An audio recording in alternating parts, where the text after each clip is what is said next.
Jeeva today பார்வையாளர்களுக்கு வணக்கம். இன்றைய நேர்காணலில் பெரியாரிய இடதுசாரிய செயற்பாட்டாளர் எழுத்தாளர் சூர்யா சேவியர் அவர்கள். வணக்கம். வணக்கம் சார். வணக்கம். நடிகர், தேமுதிக நிறுவனர் விஜயகாந்த் அவர்களுடைய மறைவு, அவரை நல்லடக்கம் செய்தது. அரசு முழு அரசு மரியாதை தந்தாங்க. அவர் இறந்த உடனே அறிவித்தாங்க. மிக சிறப்பாக நடந்தது. அதற்கு அவங்களுடைய துணைவியார் பிரேமலதா நன்றி தெரிவித்தாங்க.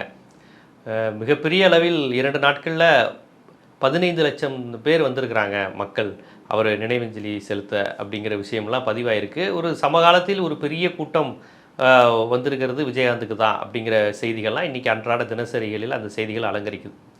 இப்போ இந்த நிலையில் அந்த கூட்டம், அந்த எமோஷன், நேற்று அவருக்காக அழுதவர்கள், அவரை நினைவு கூர்ந்தவர்கள், அவருடைய கொடைத்தன்மை பற்றி பேசியவர்கள், அரசியலுக்கு அப்பாற்பட்டு, ஏன் சினிமாவிற்கு அப்பாற்பட்டு தனி மனிதனாக அவரை புகழ்ந்தவர்கள் எல்லாத்தையும் நம்ம சமூக வலைதளங்களில் பார்த்தோம். இந்த நிலையில் பிரேமலதா அவர்கள் இதை வெற்றி கனியாக அப்படியே நம்ம கேப்டனுடைய பாதத்தில் நம்ம சமர்ப்பிக்கணும். அது அவர் கட்சி மோதிரத்தோடு தான் போயிருக்காரு. இதை அப்படியே வெற்றி கனியாக நீங்கள் பண்ணணும், அதுதான் நம்ம தேமுதிகவுக்கு செய்ய வேண்டிய விஷயங்கிற மாதிரி சொல்லியிருக்கிறாங்க. இதை பலர் என்னங்க நன்றி சொல்லக்கூடிய இடத்துல இந்த இடத்துல அரசியல் தேவையா, அந்த இரவு தேவையா, ஒரு கட்சி மீட்டிங் நடத்தி பேச வேண்டியது அந்த இடத்துல பேசியிருக்கலாமா அப்படிங்கிற மாதிரியான விமர்சனங்களும் வருது. இல்லை எமோஷனில் பேசிட்டாருங்கிற மாதிரி பார்க்குறாங்க. நீங்கள் இதை எப்படி பார்க்குறீங்க? விஜயகாந்த் அவர்களுடைய இழப்பு அப்படிங்கிறது திரைத்துறைக்கு ஒரு மிகப்பெரிய இழப்பு தான். அதே நேரத்தில் ஒரு விஷயத்தை நாம் புரிந்து கொள்ள வேண்டும். அவர் ஏறக்குறைய ஒரு 5 ஆண்டு காலம், அவர் கட்சி ஆரம்பித்த இந்த 10-12 ஆண்டு காலங்களில் 5 ஆண்டு காலம் ஆக்டிவாக இருந்தார். அவர் 5 ஆண்டு காலம் அவர் ஆக்டிவாக இல்லை. ஏறக்குறைய உடல்நிலை பலவீனப்பட்டு போனார். அவர் உயிரோடு இருந்த பொழுது, அவர் பலவீனப்பட்டு 5 ஆண்டு காலங்கள் செயல்பட முடியாமல் இருந்த பொழுது இது குறித்தெல்லாம் எவரும் பேசவில்லை என்பதை மறந்துவிடக்கூடாது. இறந்தவுடன் அவரை பற்றியான ஒரு புகழஞ்சலி செலுத்துவார்கள். அவரை பற்றி செலுத்திய அந்த புகழஞ்சலியில் மையமான கருத்து என்னவாக இருந்தது? மனித நேயம் கொண்டவர், பிறருக்கு உதவும் குணம் கொண்டவர், மேல் கீழ் என்று பார்க்காமல் எல்லோரையும் சமமாக நடத்தக்கூடிய ஒருவர் அப்படிங்கிற அதை பற்றி முன்னிறுத்தி பேசினார்கள். இதுதான் அவரது அரசியல் சம்பந்தப்பட்டெல்லாம் யாரும் எந்த விவாதமும் பண்ணலை. ஏன்னா அதில் விவாதிப்பதற்கு எதுவும் இல்லை அப்படிங்கிறது தான் அதுல உள்ள விஷயம். ஏன்னா அரசியல் தளத்தில் அவருடைய செயல்பாடு எப்படி இருந்தது, மக்களுக்கு பணியாற்றியது எப்படி இருந்தது என்பது குறித்தெல்லாம் பெரிய விவாதம் இல்லை. மாறாக அவர் ஒரு வள்ளல் தன்மை கொண்டவர் அப்படிங்கிறது மாத்திரம்தான் ஹைலைட்டாக செய்யப்பட்டது. குறிப்பாக அவர் சாப்பாடு இல்லாம இருந்தவங்களுக்கெல்லாம் தன் வீட்டுக்கு வந்த யாருக்கும் சாப்பாடு கொடுத்து அனுப்பக்கூடிய ஒரு தன்மை கொண்டவர். இது சொன்னாங்க. இதற்கு கூட ஒரு கருத்தியல் இருக்கிறது. அதாவது இந்த கருத்தியல், இந்த சிந்தனை விஜயகாந்த் அவர்களுக்கு இருந்தது குறித்து, இது திரைத்துறையில் இருந்த விஜயகாந்த் அவர்களுக்கு மட்டும்தான் இது இருந்தது அப்படிங்கிற மாதிரி அதை முன்னிறுத்துவது தவறானது. அவருக்கு அப்படி இருந்தது நல்ல விஷயம். ஆனா அதே நேரத்துல நான் ஒரு வரலாற்றை நினைவுபடுத்த விரும்புகிறேன். இதே போல 150 படங்களுக்கு மேல் நடித்து அன்றைக்கு பார்ப்பனிய ஆதிக்கம் கொடிகட்டி பறந்த காலத்தில் ஒரு மகத்தான கலைஞன் என்.எஸ். கிருஷ்ணன், மறந்துடாதீங்க, 153 திரைப்படங்களில் நடித்த என்.எஸ். கிருஷ்ணன் மதுரம் ஜோடி அவர்கள், அதாவது திரைத்துறையில் முதல் வள்ளல் அப்படின்னு நீங்க சொன்னீங்கன்னா அது என்.எஸ். கிருஷ்ணனை தான் சொல்லணும். என்.எஸ். கிருஷ்ணன் ராயப்பேட்டையிலையும் டி நகர்லையும் அவரது இல்லமும் அவரது அலுவலகத்திலும் பசியாறாமல் சென்றவர்கள் யாருமே கிடையாது. இன்னைக்கு சோசியல் மீடியா இருக்குது, பரவலாக்குகிறார்கள். நீங்கள் என்.எஸ். கிருஷ்ணனுடைய வள்ளல் தன்மை குறித்து எடுத்து தயவு செய்து படித்து பாருங்கள். பக்கம் பக்கமாக இருக்கும்.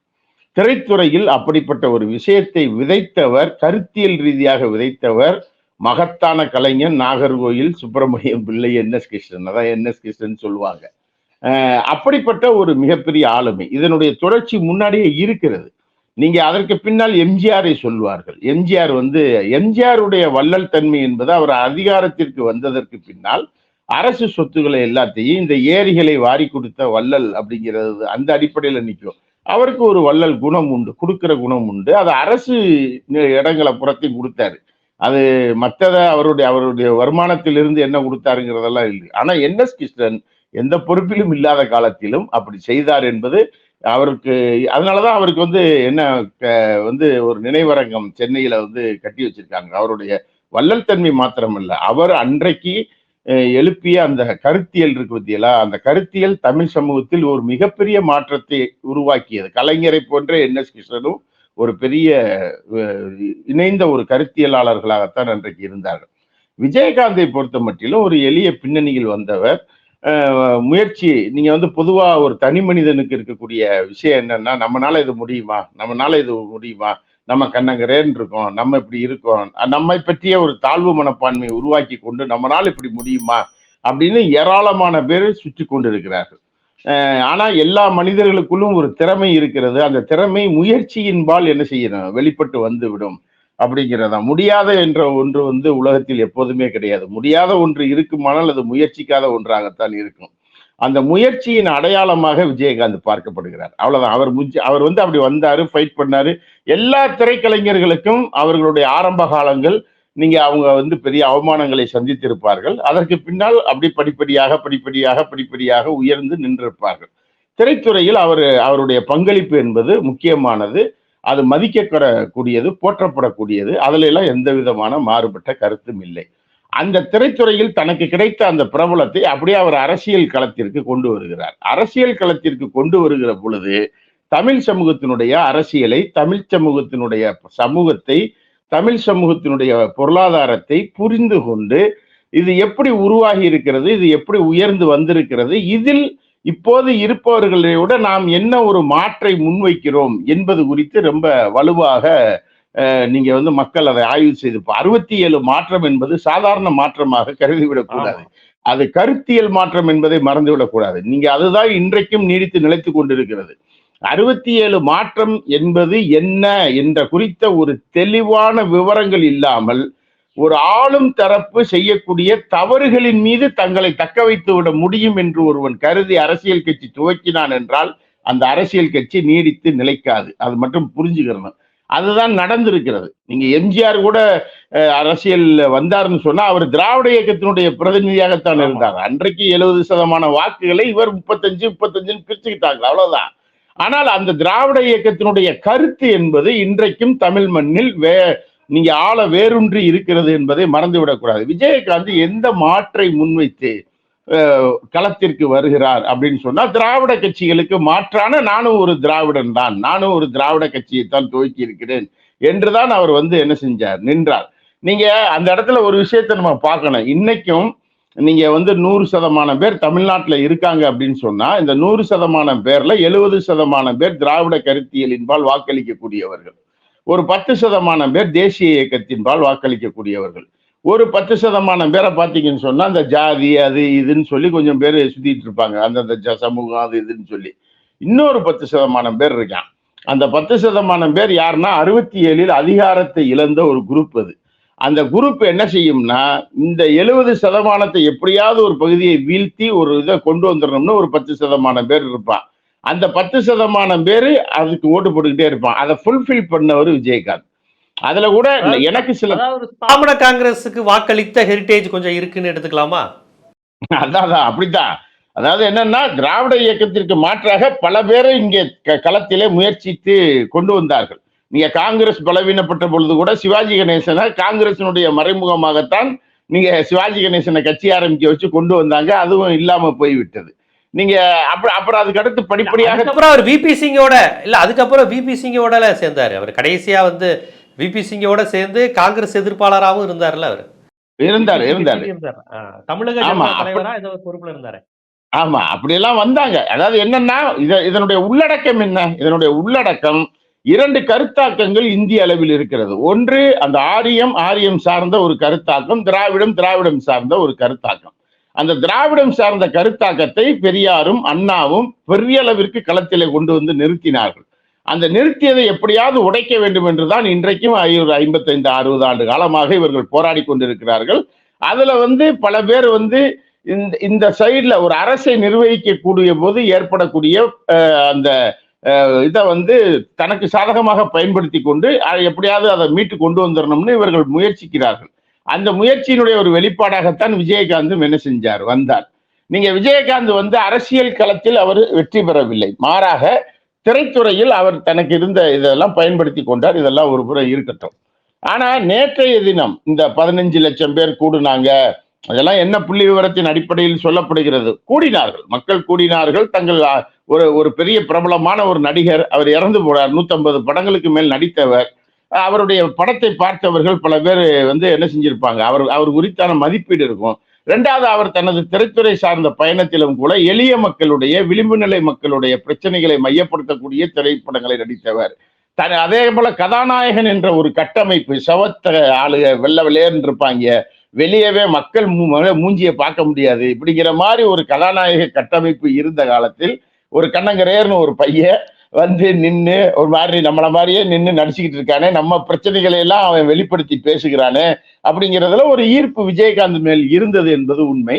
அந்த விஜயகாந்த் ரசிகர்கள் அல்லது விஜயகாந்தை நேசித்தவர்கள், இல்ல ஒரு திரையுலக பிரபலம் இறந்து விட்டார் என்பதற்காக கூடியவர்கள், இதெல்லாம் அது ஒரு கூட்டம். அந்த கூட்டம் அதனுடைய எண்ணிக்கை.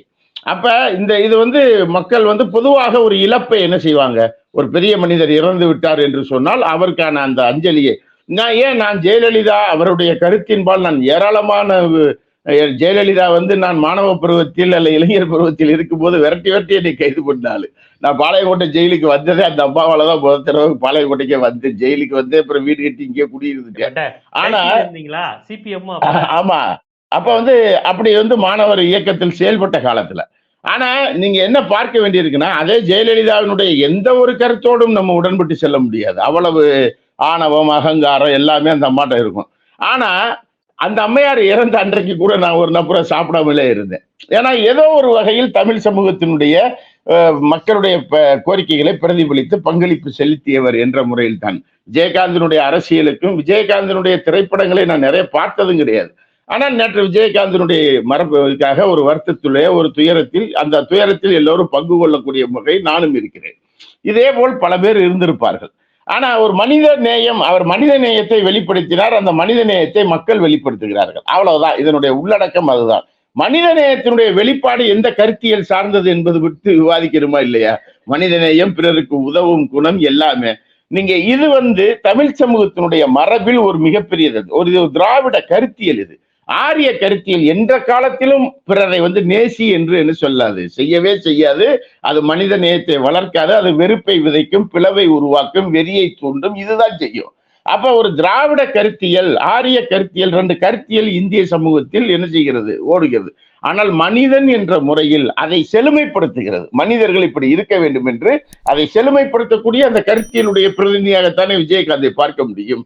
அப்படித்தான் தமிழ் சமூகமும் இருக்கிறது. தமிழ் சமூகம் அப்படித்தான் ஒரு மனித நேயத்தோடு, ஒரு உதவும் குணத்தோடு, மற்றவர்களோடு இணைந்து வாழ வேண்டும் என்ற குணத்தோடு, வெறுப்பு இல்லாத ஒரு குணத்தோடு, பகைமை இல்லாத ஒரு தன்மையோடு அது பல களத்தில் என்ன செய்கிறது, தளத்திலும் இயங்கிக் கொண்டிருக்கிறது. இது சார்ந்தவர்கள் எல்லோரும் என்ன செய்வார்கள், அதற்காக வருத்தப்பட்டு நிற்பார்கள். அப்படிங்கிறது தான் அதுல அந்த விஜயகாந்தனுடைய அந்த இறப்பு, அந்த மக்கள் கூடியது, பார்த்தது எல்லாம். ஆனா இந்த இடத்துல இந்த அம்மா வந்து முடிச்ச உடனே ஒரு கணவனை இழந்த துயரம் எல்லாமே இருக்கும். குறிப்பா கணவனை இழந்த துயரம், குடும்பத்தில் ஒரு உறவு இழந்ததை வாயால கூட பேசவே முடியாது, திணறுவாங்க, அழுவாங்க, இதெல்லாம் வெளிப்படும். நீங்க வந்து தலையில அடிச்சுக்கிட்டு நம்ம ஆளுங்க வந்து அழுகிறதையே 5 வகையா அழுவாங்க. தலையில அடிச்சுக்கிட்டு இப்பதான் தலையோட போச்சு அப்படிம்பாங்க, நெஞ்சில் அடிச்சுக்கிட்டு அழுவாங்க, மூஞ்சில அடிச்சுக்கிட்டு அழுவாங்க. இப்படியெல்லாம் பல பேர் அழுகுவதை நாம் பார்த்திருக்கிறோம். ஆனால் நேற்று அந்த அம்மையார் வந்து, அந்த அம்மையாருடைய நடவடிக்கைகள் முழுமையாக கவனிக்கப்பட்டு கொண்டிருந்தது. ஏன்னா அந்த கட்சியினுடைய பொதுச் செயலாளராக அவர் தேர்ந்தெடுக்கப்பட்டிருக்கிறார். அதாவது என்ன அந்த அம்மா சொல்றாங்கன்னா, பொதுவா அதை எப்படி புரிஞ்சுக்கிறது அப்படின்னு சொன்னா, அண்ணன் எப்ப சாவான் திண்ணை எப்ப காலியாகும் அப்படின்னு சொல்லுவாங்க தமிழ்நாட்டு கிராமத்துல. அந்த மாதிரியான அந்த உடல் மொழி இருக்குல்ல, அந்த உடல் மொழி என்பது அருவருக்கத்தக்கதாகவே அந்த அம்மா நடந்துக்கிட்டாங்கன்றதுதான் பார்க்க வேண்டிய அவசியம் இருக்கு. ஒரு பொலைட்னஸ், ஒரு ஒரு ஒரு தனக்கு வந்து ஒரு இழப்பு, தன் கட்சிக்கு ஒரு மிகப்பெரிய இழப்பு, அதை உருவாக்கியவருக்கு ஒரு மிகப்பெரிய இழப்பு, அந்த இழப்பினுடைய வெளிப்பாடாக வார்த்தைகள் வெளியேறி வர வேண்டும். அப்படி எந்த ஒரு வார்த்தைகளும் வரவில்லை. இந்த நல்ல நாளில் நாம் சூளுரைப்போம் என்கிறார். நல்ல நாள் என்பது விஜயகாந்த் இறந்த நாளா? அப்ப நீங்க வந்து அந்த அம்மாட்ட வந்து எதை, அந்த அம்மா இவருக்கு உதவும் குணம் இருக்கிறது, பிறரை மதிக்கும் தன்மை இருக்கிறது, மேல்கீழ் என்று பார்க்கும் தன்மை இல்லை, இவர் மனிதநேயர், மாண்புமிக்கவர், ஒரு மதச்சார்பின்மையை கடைபிடிக்கக்கூடியவர், இவ்வளவு குணத்தையும் கொண்டவர் விஜயகாந்த். அந்த குணத்தை கொண்ட மக்கள் எல்லோரும் அங்கே வந்திருக்கிறார்கள். ஆனால் விஜயகாந்திடம் இருக்கக்கூடிய எந்த ஒரு நல்ல குணமும் பிரேமலதாவிடம் இருப்பதாக நேற்று நான் பார்க்கவே இல்லை. அந்த அம்மாவுடைய பேச்சு கடைசியில கூட ஒரு 5 நிமிஷம், எல்லோரும் எங்கள் துயரத்தில் பங்கெடுத்தீர்கள், எங்களுக்கு உறுதுணையாக இருந்தீர்கள், எல்லோருக்கும் நன்றி, முடிச்சிடலாம். 5 வரி, அவ்வளவுதான். மறுநாள் நீங்க தேமுதிக பொதுக்குழுவை கூட்டுங்க, என்ன வேண்டாலும் பேசிட்டு போங்க.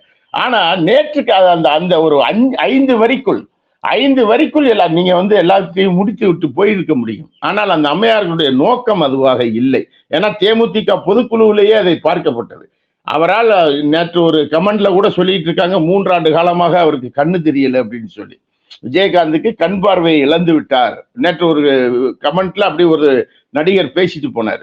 அப்ப கண் பார்வை இல்லாமல் இருந்திருக்கிறார் என்பதே நேற்று தெரிகிறது.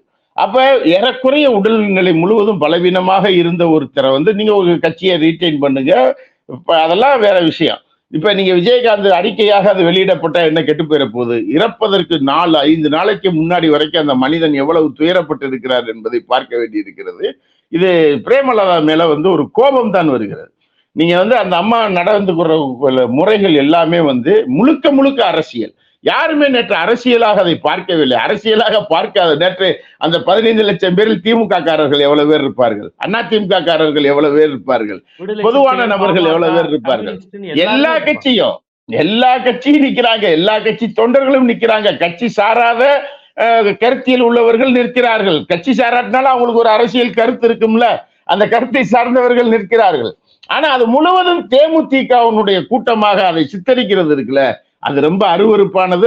அது அகம்பாவத்தின் உச்சம். பிரேமலதாவுடைய பேச்சு அது எந்த வகையிலும் ஏற்றுக்கொள்ள முடியாத ஒரு பேச்சு. அது விஜயகாந்துக்கு புகழ் சேர்க்கக்கூடிய பேச்சு அல்ல என்பதை பிரேமலதா உணர வேண்டும். அது விஜயகாந்துக்கு அவர் செய்திருக்கக்கூடிய நற்காரியங்களுக்கு பெருமை சேர்க்கக்கூடிய பேச்சாகத்தான் அந்த பேச்சு அமைந்திருக்க வேண்டும். 4 வரியில சொல்லிட்டு போகக்கூடிய விஷயத்தை எல்லாரும் வந்ததுக்கு, எங்கள் துக்கத்தில் பங்கெடுத்ததற்கு நன்றி அப்படின்னு முடிச்சுட்டு போகக்கூடிய ஒரு விஷயத்த, நீங்க கோயில் கட்டுங்க, கும்பிடுங்க, ஒன்றும் தப்பு இல்லை, அது உங்க விருப்பம். அதை நீங்க இந்த நல்லாளில் நம்ம அதிகாரத்தை கைப்பற்றுவோம், செத்து அதிகாரத்தை கைப்பற்ற போறீங்களா நீங்க? இது என்ன பேச்சுனே தெரியல. அதாவது எந்த ஒரு விஷயத்தையும் அவர் விஜயகாந்திடமிருந்து கற்றுக்கொண்டார் என்று இல்லை, மாறாக தமிழிசையிடமிருந்து ஏதோ கற்றுக்கொண்டிருப்பாரோ என்று எனக்கு சந்தேகமாக இருக்கிறது. ஏன்னா தமிழிசை 2 நாளா ஆளுநர் வேலையை விட்டுட்டு அங்கேயே நின்று பிரேமலதாவை பிராக்கெட் பண்ற வேலையை செஞ்சுக்கிட்டே இருக்கு. அந்த அம்மா அப்படி, ஏன்னா பிஜேபியில இருந்து அதுக்கு ஒதுக்கிட்டாங்க போல, இந்த அம்மாவை பிராக்கெட் பண்ணி கொண்டு நம்மள்ட்ட சேர்க்க வேண்டி கிட்னியை கலட்ட வேண்டிய பொறுப்பு நமக்கு கொடுத்துருக்காங்க அப்படின்னு சொல்லி அந்த அம்மா பக்கத்திலேயே நின்றுகிட்டு இருக்கு, தமிழிசை நின்றுகிட்டே இருக்கு. ஏன்னா இவங்க அந்த வேலையை தான் செய்வாங்க. இவங்க எப்பயுமே யாரு இந்த சங்கி கூட்டம் இருக்காங்கல்ல, அவங்க கல்யாண வீட்டுல போய் அழுதுகிட்டு இருப்பாங்க, இளவு வீட்டுல போய் சிரிச்சுக்கிட்டு இருப்பாங்க. அவங்க வேலையே அதுதான். அது நேற்று அப்படியே பளிச்சு நின்று தெரிகிறது. அப்படி நிக்கிறது அந்த ஏற்பாடு. ஒரு முதல்வர் வருகிறார், அனைவரையும் கையெடுத்து வணங்குகிறார். அந்த வீட்டுல நிக்கிறவங்க எல்லாத்தையும் கையெடுத்து வணங்குகிறார், எல்லோரும் வணங்குகிறார்கள். தமிழிசை தலையை குனிந்து கொண்டிருக்கிறது. எவ்வளவு அருவருப்பான உடல் மொழி தெரியுமா? நீ யாரு? அப்ப தலை குனிஞ்சுக்கிட்டு இப்படி அவர் போற வரைக்கும் அந்த அம்மா அப்படியே தான் அங்கதான் நிக்குது. அல்லாட்ட உனக்கு பிடிக்கலைன்னா நீ பின்னாடி போய் நில்லு, நீ எதுக்கு முன்னாடி நிக்கிற? அப்ப இவர்களுடைய சிந்தனை முழுவதுமே என்னன்னா, அந்த ஒரு மனிதனை அடக்கம் செய்வது, நல்லடக்கம் செய்வது என்பதிலிருந்து மாறி, நீங்க அந்த இடத்துல இந்த அம்மா தேமுதிகவினுடைய வெற்றியை பறைசாற்றக்கூடிய ஒரு பேச்சை பேசுது. அதுக்கு பக்கத்திலேயே நின்று இந்த அம்மா என்ன செய்யுது? இது அப்ப இதை தமிழ்நாடு எந்த காலத்திலும் இதை ரசிக்காது, இதை ஏற்காது, இதை நிராகரிக்கத்தான். நேற்று என்னை பொறுத்த மட்டிலும் நான் என்ன பார்த்தேன்னா, நேற்று விஜயகாந்தோடு சேர்ந்து தேமுதிகவையும் அடக்கம் செய்து விட்டார்களோ என்ற சந்தேகம் தான் எனக்கு வருகிறது. தேமுதிகவையும் சேர்த்து பிரேமலதா அடக்கம் செய்து விட்டார் என்றுதான் நான் கருதுகிறேன். ஆனால் அவர் அப்படியே இந்த வெற்றி காணிக்கையை கொடுக்கணும்னு நேற்று இறுதி ஊர்வலத்துல சபதம் எடுக்கிற மாதிரி எடுக்கிறாரு. சார், காமராஜர் இறந்தாரு. காமராஜர் எவ்வளவு பெரிய மனிதர். தமிழ் சமூகத்துல பெரிய அளவிற்கு ஒரு விளிம்பு நிலையிலிருந்து இதே போல கண்டகிறேன் நின்று ஆளு அதிகாரம் எல்லாம் பண்ணி அவர் மக்களின் மனங்களில் நீக்கமர நிறைந்து நின்றவர் காமராஜர். காமராஜர் ஆட்சியை நாங்கள் இப்போது கொண்டு வருவோம் என்று கூட இவர்கள் சொல்கிறார்கள். காமராஜரே அவரது ஆட்சியை காமராஜர் காலத்தில் கொண்டு வர முடியவில்லை என்பதுதான் வரலாறு. அப்ப அந்த வரலாறு, காமராஜர் தனி மனித வாழ்வில் தூயவர். அவர் அப்படி தூயவர்கள் அந்த காலத்தில் எல்லாரும் இருந்தார்கள். பெரியாரும் தூயவராகத்தான் இருந்தார், அண்ணாவும் தூயவராகத்தான், அந்த காலத்தில் எல்லோருமே தூயவர்களாகத்தான் இருந்தார்கள். காமராஜரும் அதனுடைய பிரதிநிதியாக இருந்தார். ஆனால் அவர் ஏன் தோற்று போனார் என்று சொன்னால், இந்த சமூகத்தில் எதிராக எந்த கருத்தியல் அன்றைக்கு இருந்ததோ காங்கிரசினுடைய அந்த கருத்தியலினுடைய பிரதிநிதியாக அவர் இருந்ததால் அவர் தோற்று போனார். காமராஜரே வந்து காங்கிரஸில் இருந்து இல்லாமல் அவர் ஒரு தனித்து நின்றிருந்தா கூட ஜெயிச்சிருந்திருப்பார். ஏன்னா தமிழ் சமூகம் அன்றைக்கு காங்கிரஸ் என்ன செய்கிறது, அது நிராகரிக்கிறது. அது வந்து திராவிட கருத்தியலின் பால் அது பயணப்பட துவங்குகிறது. எனவே என்ன செய்கிறார், காமராஜர் தோற்று போகிறார். பெரிய ஆனானப்பட்ட காமராஜர், இந்தியாவுக்கே வழிகாட்டிய ஒரு காமராஜர், அப்படிப்பட்ட காமராஜரையே இந்த தமிழ் மண் கருத்தியல் ரீதியாக ஆனா தனிப்பட்ட முறையில் மதிக்கும் ஒரு பெரிய மனிதர். அப்படிங்கிற முறையில அவர் வந்து அவருடைய அரசியல் சேவையை மதிக்கும், அவரை போற்றும், அவரை புகழும், எல்லாம் செய்யும். ஆனால் கருத்தியலாக ஏற்காது, அவருடைய கருத்தியலை ஏற்றுக்கொள்ள மாட்டார்கள். அதேதான் விஜயகாந்துமே. விஜயகாந்த் வந்து தனி மனித வாழ்க்கையில் தூயவர். இது அது என்னது, நம்ம திரைத்துறையில் வந்து அவருடைய பங்களிப்பு மகத்தானது. பிறருக்கு உதவி செய்திருக்கிறார், 54 இயக்குநர்களை அறிமுகப்படுத்தி இருக்கிறார், எல்லாமே செய்திருக்கிறார். அவர் திரை உலகத்தை இன்னொரு கட்டத்திற்கு நகர்த்தி சென்றிருக்கிறார். ஒவ்வொருத்தரும் ஒவ்வொரு காலம் நகர்த்தி கொண்டு வந்தார்கள், மறந்துவிடக்கூடாது. திரை உலகத்தை பெரிய அளவிற்கு மாற்றி நிலைநிறுத்தியவர் டாக்டர் கலைஞர் என்பதை மறந்துவிடக்கூடாது. அன்னைக்கு புராணம், இதிகாசம், மேக கூட்டம், கடவுள் அங்கிட்டு இங்கிட்டு வலதுல இருந்து இடது போகும், இடதுல இருந்து வலது போகும், இப்படி எல்லாம் சினிமா காமிச்சுக்கிட்டே இருந்தாங்க. மூட நம்பிக்கைகள் இதுதான். அங்க வந்துட்டு இவர் நாரதர் நிப்பாரு, இது வச்சுக்கிறவாரு, டிங்கி டிங்கின்னு அடிப்பாரு, இப்படி சினிமாவா காட்டிக்கிட்டு இருந்தானுங்க.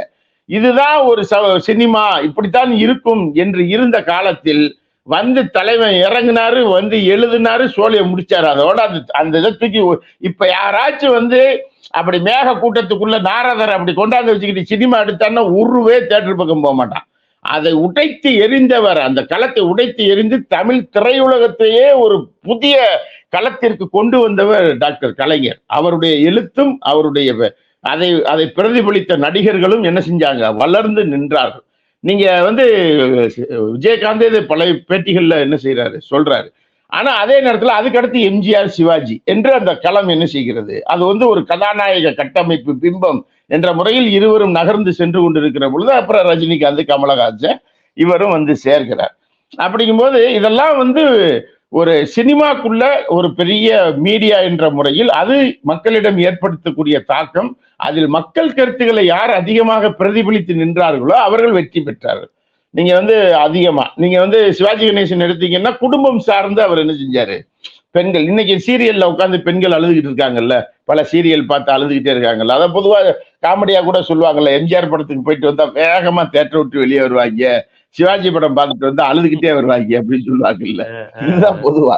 விஜயகாந்தனுடைய படத்தை பார்த்து விட்டு வந்தவர்கள் அவருடைய அந்த விளிம்பு நிலை மக்களுக்கான அந்த கருத்துக்களை வந்து அவர் பல திரைப்படங்களில் வெளிப்படுத்தி இருக்கிறார். துணிச்சலை இன்னைக்கு ரஞ்சிதா இருக்கட்டும், மாரி செல்வராஜாக இருக்கட்டும், பல பேர் இன்றைக்கு அதை எடுத்து பேசுகிறார்கள். ஒரு தளத்தில் ஒரு தலித்திய கருத்தியலை என்ன செய்கிறாங்க, ஒடுக்கப்பட்ட மக்களுடைய கருத்தியலை வெளிப்படுத்தி நிற்கிறார்கள். ஆனால் அன்றைக்கு அதை நேரடியாக துணிந்து செய்தவர் யாரு, விஜயகாந்த். நீங்க வந்து அது சிவப்புமல்லி பழையாட படமா இருக்கட்டும், அலைவோசையாக இருக்கட்டும், பல படங்களை நம்மளால அதுக்கு உதாரணம் சொல்ல முடியும். ஓப்பனா சேலஞ்ச் பண்ண படங்கள் அது நிறைய இருந்தது. அப்படியெல்லாம் படங்கள் வந்தது. அதனுடைய முகமாக விஜயகாந்த் பார்க்கப்பட்டார், அந்த வகையில் மதிக்கப்பட்டார். தனக்கு இருக்கக்கூடிய அந்த அந்த இயல்பாக மதுரக்காரங்க பாசக்காரங்கன்னு சொல்லுவாங்கல்ல, அந்த மதுரக்காரங்க பாசக்காரங்க அப்படிங்கிறது வந்து சாதாரணமாக உருவாகி விடவில்லை. ஏன்னா அது ஒரு மதுரைக்கு உள்ள குணம் தான். அது வந்து யார் வந்தாலும் சரி, சாப்பிட்டீங்களா, நீங்க வேற இடத்துக்கு, நான் வேற இடம்னா ஊரு சொல்ல மாட்டேன், சாப்பிட்டானே வந்திருப்பீங்க அப்படின்னு சில பேர் கேட்பாங்க. நான் கேட்டும் பார்த்திருக்கிறேன். நீங்க சாப்பிட்டு தானே வந்தீங்க அப்படின்னு கேட்பான். நீங்க சாப்பிட்டு அப்படின்னு கேட்பான். ஆனா மதுரைக்குள்ள நீங்க எங்கே போனீங்கன்னாலும் வாங்க சாப்பிடுங்கன்னு சொல்லுவான். சாப்பிடணும்னு ஒரு கையை பிடிச்சி கூட்டிட்டு போயிடுவான், வாங்க சாப்பிடுங்க அப்படின்னு சொல்லி கையை பிடிச்சி. அதெல்லாம் ஒரு இயல்பான ஒரு குணம் மதுரை மண்ணுக்கு இருக்கிறது, தென் தமிழகத்திற்கு இருக்கிறது. அதுக்காக வட தமிழகம் மோசம்னு நான் சொல்ல மாட்டேன். வட தமிழகத்திலும், ஏன்னா தென் தமிழகம் பல தமிழ்நாட்டில் இருக்கிறவங்க தானே அங்கே போய் குடியிருக்கிறாங்க. சென்னைக்கு இருக்கக்கூடிய இயல்பு என்ன அப்படின்னு சொன்னா அது ஒரு வித்தியாசமானது. எல்லாரும் பணம் பொருளீட்ட வேண்டும் என்ற நோக்கத்தோடு போய் சேர்ந்தவங்க. சென்னையில வந்து பொருள் ஈட்ட வேண்டும் என்ற நோக்கத்தோடு வந்தவங்க தான். எனவே பொருளை இழப்பதற்கு விரும்ப மாட்டாங்க. அது வந்து இங்க இருந்து எல்லாரும் போனவங்க. எந்த வீட்டை பார்த்தாலும் பரபரப்பாவே இருப்பாங்க. குறைந்தபட்சம் ஒரு 10,000 20,000 சம்பாதிக்கணும்னு ஒவ்வொருத்தரும் அலைஞ்சுக்கிட்டு இருப்பாங்க. இது ஏன்னா அந்த நோக்கம் என்னன்னா, சென்னைக்கு ஏன் வந்தோம், பொருள் ஈட்ட வந்தோம், அந்த பொருளை இழந்து விடக் கூடாது என்ற ஒரு நோக்கம் சென்னையில் இருக்கும். அந்த ஊர்ல போய் பணம் சம்பாரிச்சு அந்த ஊருக்கு இப்படி நம்ம எப்படி கஷ்டப்பட்டு வந்தோமோ அதே மாதிரி எல்லாரும் வந்திருப்பான்ல, அவனுக்கு ஒரு வாய் சோறு போடணும்ல அப்படிங்கிற ஒரு எண்ணம் ஒரு மனிதனுக்கு வருது இல்ல. அந்த எண்ணம் மகத்தானது. அந்த எண்ணம் போற்றப்பட வேண்டியது. அந்த வகையில் விஜயகாந்த் போற்றப்படக்கூடிய நபர் தான். ஆனால் அந்த உதவும் தன்மை, உதவும் குணம், பிறருக்கு உதவியது என்பதே அரசியலுடைய வெற்றிக்கான அளவுகோலாக என்ன செய்ய முடியாது, பார்க்க முடியாது. ஏன்னா மனித இனம் கடந்து வந்த காலத்திலிருந்து ஒவ்வொரு சித்தாந்தமும் மனிதர்களை மேலும் கீழுமாக அடக்கி இருக்கிறது. மனித சித்தாந்தத்தில் எவன் மனிதர்கள் அனைவரையும் சமம் என்று கருதி சமம் என்று பேசினால் மொத்தம் போதாது, அதை செயல். நீங்க அயோத்திதாச பண்டிதர் எடுத்துக்கோங்க, ரெட்டமலை சீனிவாசன் அவர்களை எடுத்துக்கோங்க. அவர்களும் என்ன செஞ்சாங்க, கருத்தியல் தளத்தில் நின்று பேசினார்கள். ஆனால் நேரடியாக களத்தில் நின்று கம்பெடுத்து கொண்டு நின்று நீங்க கனன்றெழுந்தவன் தந்தை பெரியார். அதனால்தான் பெரியார் இன்றைக்கும் தமிழ் மண்ணில் நீடித்து நிலைத்து நிற்கிறார். அந்த பெரியார் என்ற மகத்தான மாமனிதன் எழுப்பிய அந்த சுயமரியாதை சுவரில் முட்டி முட்டி மண்டையை உடைத்து கொண்டே இருக்கிறார்கள். அது மண்டை தான் உடையதே ஒழிய சுவர் உடைய மாட்டேங்குது. அது இங்கே உருவாக்கி வைத்திருக்கக்கூடிய ஒரு மகத்தான ஒரு மாபெரும் சீன பெருஞ்சுவருக்கு இணையான ஒரு மகத்தான சுவர் என்பதை மாத்திரம் மறந்து விடக்கூடாது. அது ஏதோ கட்சிலாம் இல்லை, அது திமுக அண்ணா திமுக அப்படிலாம் இல்லை. இது தமிழ் மக்களுடைய குணமாக, அது சாதாரணமான விஷயம் இல்லை. ஒரு தனி மனிதனுடைய கருத்து ஒரு குழுவினுடைய கருத்தாக மாறி அந்த குழுவினுடைய கருத்து சமூகத்தின் கருத்தாக மாறுகிற பொழுது அந்த கருத்து பௌதீக சக்தி அடையும். இதுதான் விஞ்ஞானம். அந்த விஞ்ஞானத்தை தமிழ் மண்ணில் நிலைநிறுத்தியவர் தந்தை பெரியார். அதனுடைய பிரதிநிதிகள் அண்ணா, அதனுடைய பிரதிநிதிகள் கலைஞர். நீங்க விஜயகாந்த் இந்த எந்த இடத்தில், இந்த அளவுகோலில் விஜயகாந்த் எந்த இடத்தில் நிற்கிறார் என்பதுதான் பார்க்க வேண்டும். விஜயகாந்த் கூட பரவாயில்ல, பிரேமலதா இதில் எந்த இடத்தில் இருக்கிறார், ஒரு புள்ளியாக கூட கண்ணில் தெரியவில்லையே என்ற கவலை இருக்கிறது. அது அந்த அம்மாவுடைய நடவடிக்கை. ஏன்னா அந்த அம்மா சேர்ந்த இடம் கூட பக்கத்துல நிக்கிற ஆட்க இவங்களுக்கெல்லாம் அந்த சிந்தனையே கிடையாது. அந்த சிந்தனையை ஏன்னா விஜயகாந்த் வருத்தப்பட்டதாக அவருடைய உதவியாளர் பார்த்தசாரதி அப்படிங்கிறவர் ஒரு இது போட்டிருக்காரு. விஜயகாந்த், நான் வாழ்க்கையில் 2 தப்பு பண்ணிட்டேன். ஒரு தப்பு 2014 அந்த தேசிய முற்போக்கு கூட்டணியில் அங்க வகித்தது ஒரு மிகப்பெரிய தவறு. 2016 அதிமுகவை என்ன செஞ்சது, திமுக ஜனநாயக கூட்டணியில 2014 பிஜேபி அலையன்ஸ் தானே ஜனநாயக. அதான் அந்த கூட்டணியில பிஜேபி தலைமையிலான அந்த கூட்டணியில நான் சேர்ந்தது ஒரு மிகப்பெரிய தவறு அப்படிங்கிறத அவர் வெளிப்படுத்தியதாக சொல்றாங்க. ஆனா உண்மையிலே வெளிப்படுத்தி இருப்பார். ஏன்னா அந்த குணம் உள்ள ஒரு கேரக்டர் தான் அவரு.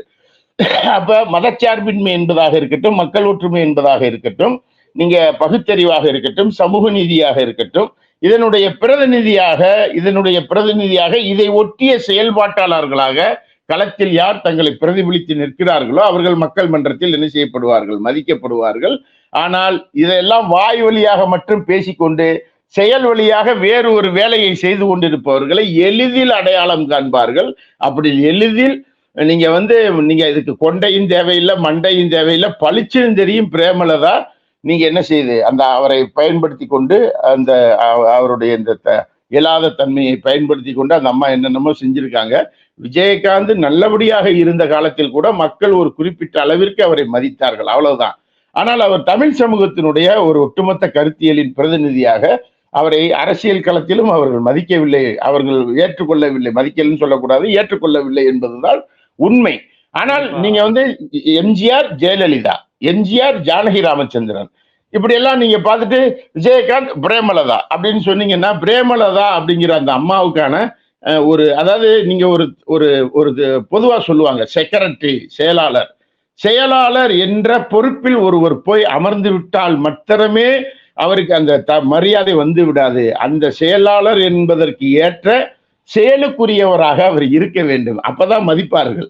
எனவே நான் ஒரு பெரிய கட்சிக்கு தலைவர் ஆயிட்டேன் அப்படின்னு சொன்னா யாரும் மதிக்க மாட்டான். அந்த கட்சி என்ன செய்கிறது, அது மக்கள் மன்றத்தில் எப்படி செயல்படுகிறது, அந்த தலைவர் எப்படி செயல்படுகிறார் என்பதை பொறுத்தெல்லாம் கூர்ந்து கவனித்துதான் என்ன செய்வாங்க, மதிப்பாங்க. என்னை பொறுத்தவற்றில் நான் இப்போதும் சொல்கிறேன், விஜயகாந்த் இருந்த காலத்திலேயே அந்த கட்சி 2%, 10%, 10.5 எனக்கு தெரிஞ்சு ஞாபகம் இருக்கு. இப்ப 2.5 அதுக்கு கீழே வாக்குகளை பெற்றார்கள். கடைசி தேர்தல் விழுக்காடு கூட ரொம்ப விழுக்காடு கூட இல்லாம போனார்கள். அதில் விஜயகாந்த் இருக்கும் போதே அது நடந்தது. இப்போது விஜயகாந்த் இல்லை, பிரேமலதா வந்திருக்கிறார். என்னை கேட்டால் அது மைனஸில் இன்னும் அதிகமாக செல்வதற்கான வாய்ப்புகள் அதிகமாக இருக்கிறதே ஒழிய இந்த அம்மையார் திருந்தவும் இல்லை, மனம் வருந்தவும் இல்லை அப்படிங்கிறதான் நான் பார்க்கிறேன். அவங்களுடைய கனவு எடுபடாது, நிலைக்காது, வாய்ப்பு இல்லை, பலிக்காதுன்னு சொல்லியிருக்கீங்க. கனவு மாத்திரமல்ல, அவர்கள் கருத்தியல் வந்து அதற்கேற்றது மாதிரி இல்லை. எனவே அவர்கள் கனவு பலிக்க வாய்ப்பில்லை. கண்டிப்பாக அவர்கள் மறைவுக்கு பிறகும் பிரேமலதாவினுடைய இந்த செயல்பாடு, சபதம், அரசியல் இதெல்லாம் இன்னும் திருந்தலையா அப்படின்னு நீங்கள் கேட்டது மாதிரி இன்னும் திருந்தலையாங்கிற மாதிரி நீங்கள் கேட்டிருக்கீங்க. அது மட்டும் இல்லை, இந்த நேர்காணலில் விஜயகாந்த், என்எஸ் கிருஷ்ணன், எம்ஜிஆர், கலைஞர் திராவிட இயக்க சாராம்சத்தோடு ஒப்பிட்டு விஜயகாந்த் அரசியல் சினிமாவுக்கு அப்பாற்பட்டு இத்தனை பேரை சம்பாதித்திருக்கிறார் என்ற உண்மையை சொல்லி, இதை அப்படியே அரசியல் கனவாக நினச்சிங்கன்னா அது பலிக்காது, அது மிகப்பெரிய ஏமாற்றத்தை தரும்.